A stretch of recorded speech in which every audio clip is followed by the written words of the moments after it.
still waiting for those answers. So there's a lethargy, an inertia to action what the government says it should do.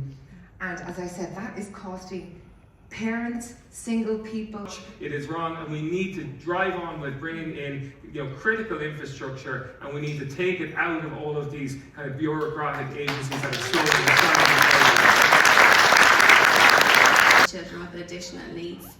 Like, a lot of times they might have behavioural issues at home, they might have sleepless nights, they have a lot to contend with as it is, and maybe it's a child with autism that needs a little bit of support and regulation. So we're very concerned about that. We believe that that circular does need to be addressed, but it actually needs to be expanded or being locked out, be able to pay rents.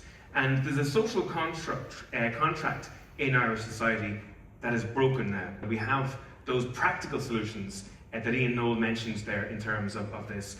You mentioned waste, right? So we are told on a regular basis that there's no magic money tree for people with disabilities. There's no magic money tree for people in terms of education or special needs.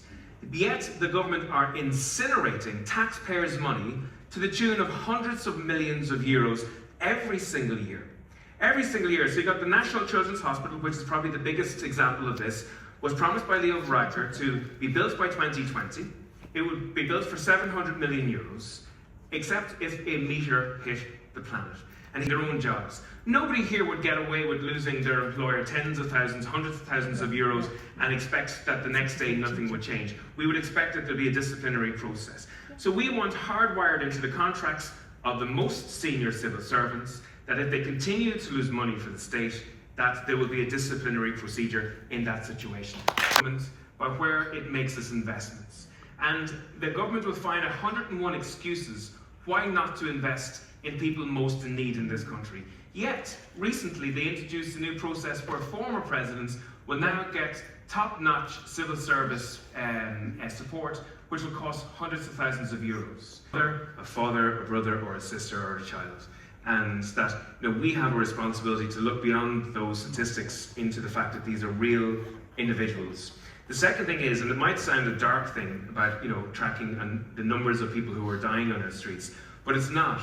If we're not even measuring the size of the problem outside of Dublin, how in the name of God are we actually going to start to tackle the significance of the problem? Long since changed their policies. And the idea that you follow a party even though they've flipped in a completely different direction than when you actually started to follow them, or that your parents started to follow them, is actually damaging to your objectives. And I think this is our 6th Ardèche, and it's a proud Ardèche for us because people can see the depth and breadth of the talents that we are now offering. They can actually see the impact that we are making on a range of different issues, whether it's housing,